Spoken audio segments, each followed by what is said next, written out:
Yo, what's going on, my London Raps fam? Welcome back to the channel. Man, it's a good day. It's a good day. It's a bit bittersweet, if I'm being completely honest. You know, got my morning coffee. Breaking news, as you see on the screen. We have traded. So this one came out of the blue, to be completely honest. So from what I understand, before we obviously watch a video and take it in, just to show you guys, I do know a bit, or I'm in the loop rather. But yeah, from what I understand is we've traded Jared Verse for Myles Garrett. And obviously, if you guys have been watching me on this journey, you guys know I like Verse, man. I like the conductor. So that was when I saw that, I was like, oh man, he was a unit. I really liked him. You know, he was probably my favorite defensive player on the team.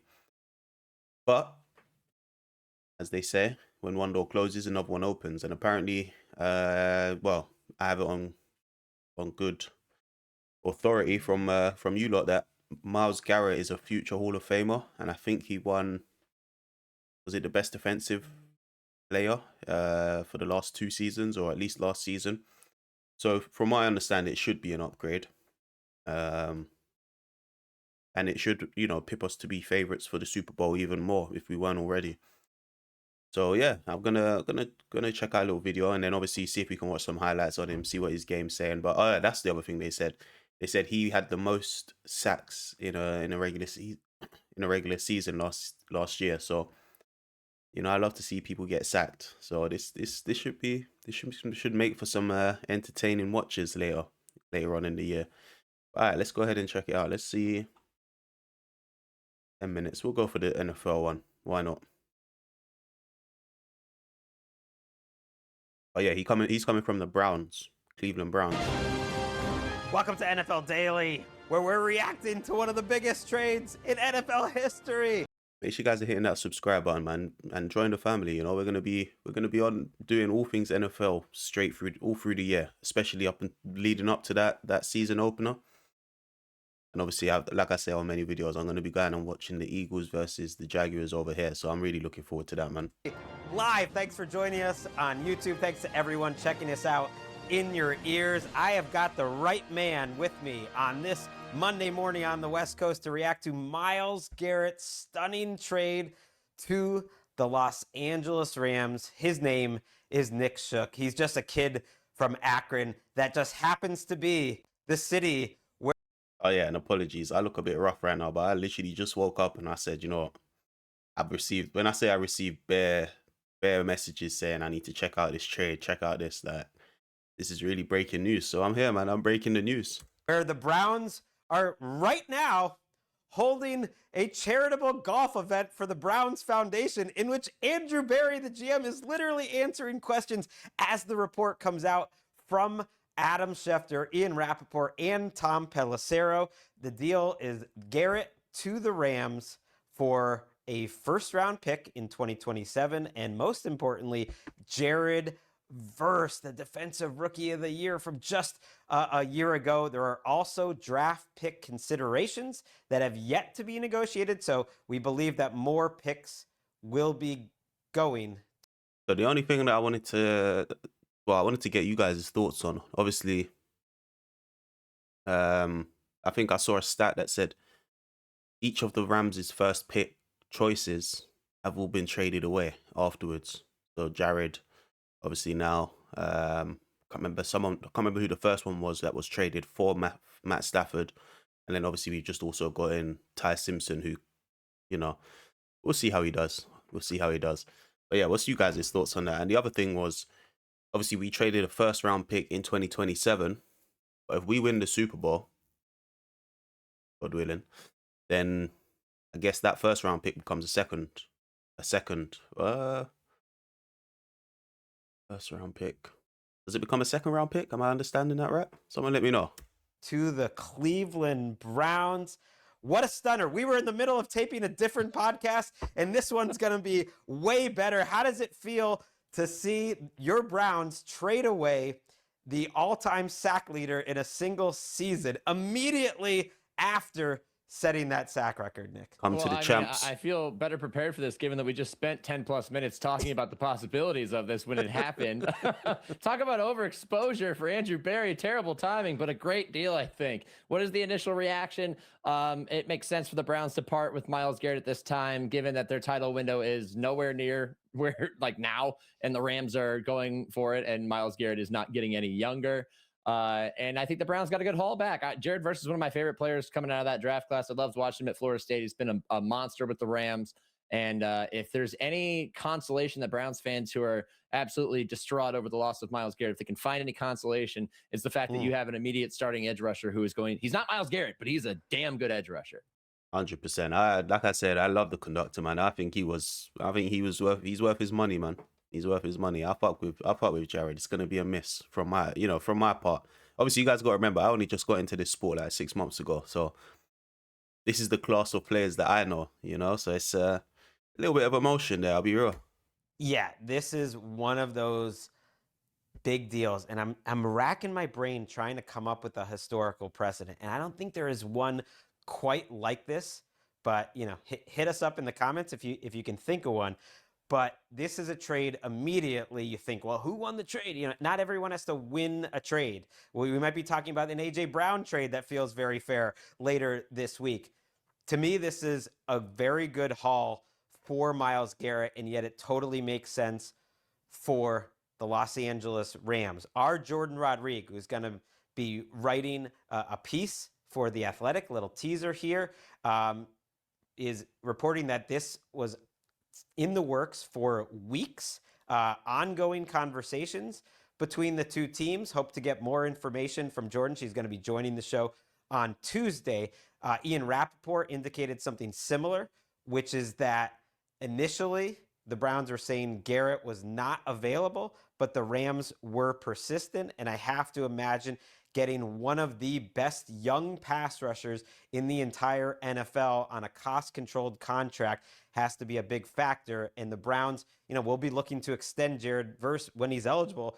But for now, you got a guy that Ali Connolly and I just ranked in our top 12 edge rushers in the entire NFL. People thought we had him too low. He could go even higher than that, a very particular type of edge rusher. You obviously got him much cheaper. That's from the Brown side. I want to get into compensation. I want to get into the money, all of that. But to me, the biggest story, other than just the stunning nature of a reigning defensive player of the year getting traded, is that the Rams, Nick, let's just talk about them going for it.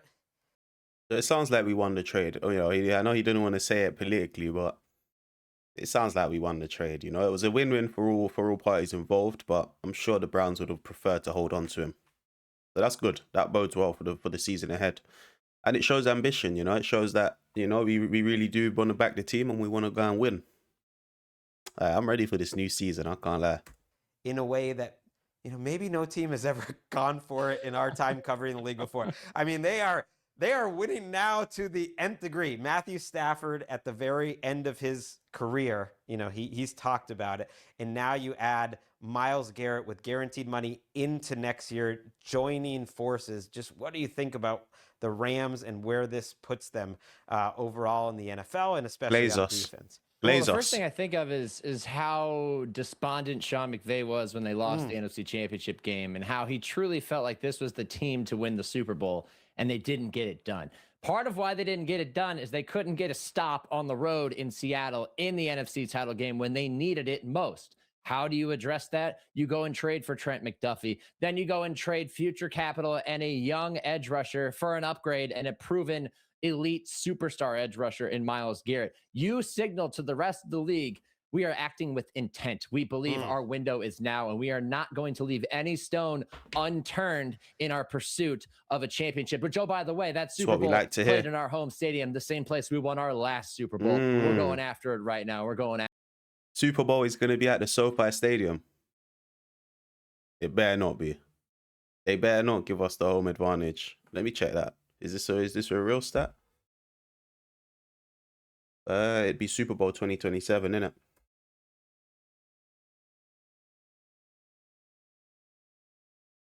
Ooh. Hey. After it with all the force possible.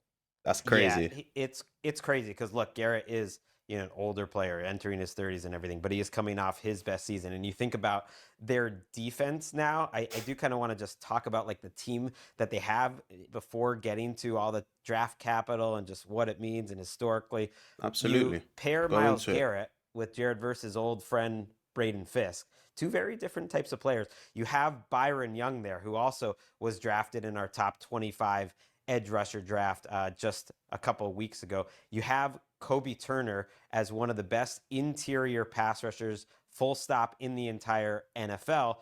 And oh, by the way, you have one of the best run stoppers in Poona Ford, who completely transformed their defense for a coordinator in Chris Shula, who I think did a really good job. The big question, last year and going into the offseason was definitely in that secondary, but that's where you add not only Trent McDuffie, as you mentioned, but Jalen Watson. You get Quentin Lake back healthy.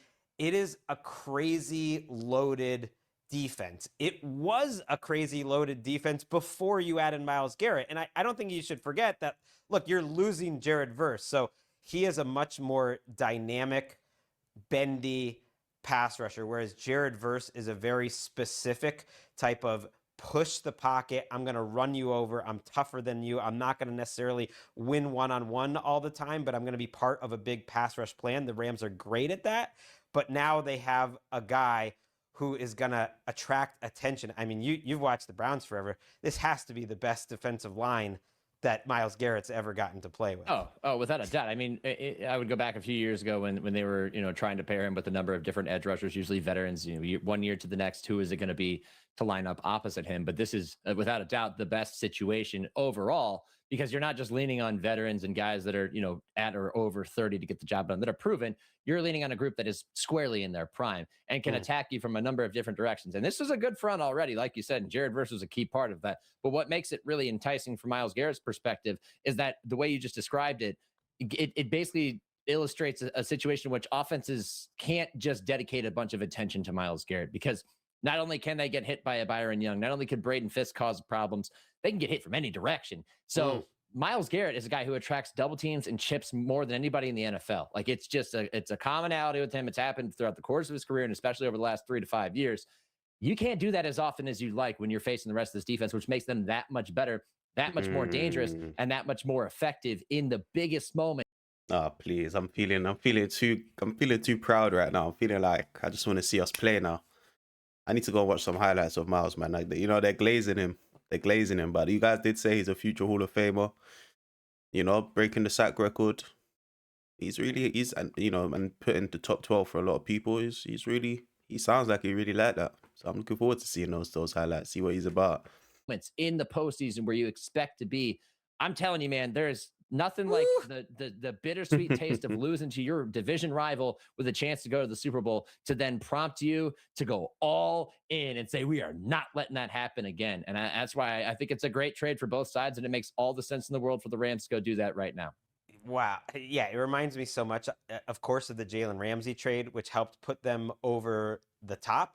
It reminds me somewhat of them acquiring Odell Beckham, who we'll get to very briefly at the end of this show, who's back in the NFL with the New York Giants. And when you think about it, you just Where did he go to?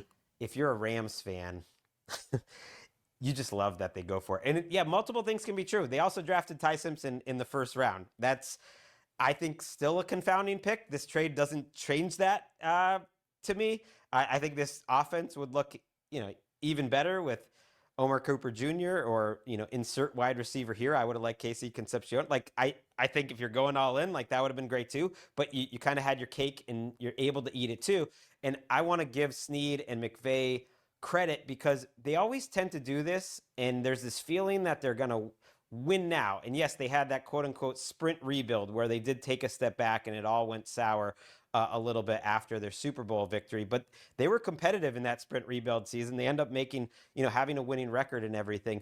And everyone's going to say like this, it's now or never for the Rams, but they actually are set up quite well long-term. They don't have crazy salary cap responsibilities. And if you think about it, in a way, it sort of makes sense, because you're paying Myles Garrett an incredible amount this year and next year.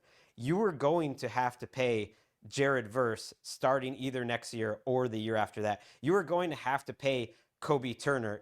I don't know if they would have had to choose between one of those two, but it would have been trickier to sign both of those two. Now it's like, okay, it kind of frees up. Kobe Turner's more of our long-term guy. Myles Garrett's here for the next couple of years, and it reminds me, a little bit of that Von Miller trade as well, which they gave up a lot. So I don't know too much about what the trades that they're talking about in the past, but I understand good business when I hear it, and that sounds like some good shrewd business, And that's one thing that I do like about the Kroenke family, is they seem like really good business people. So I've got full faith. I've got full faith in this season ahead, man. I think I might even put a little bet on it before the season starts.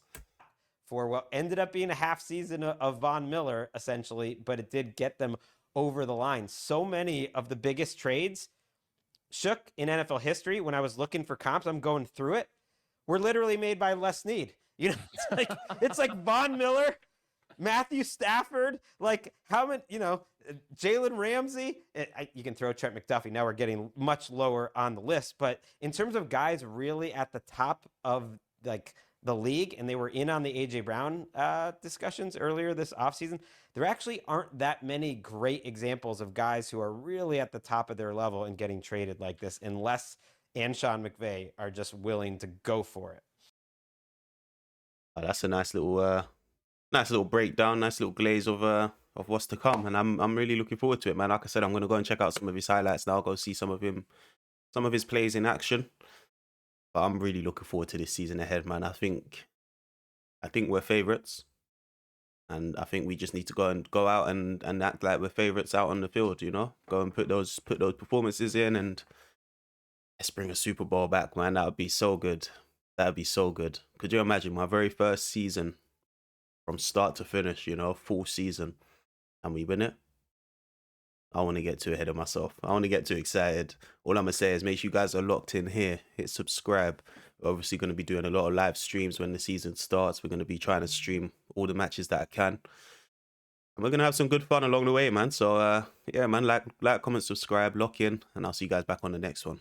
And if you have any recommendations of what I should check out, either, to do with Myles Garrett or anyone in particular, let me know, man.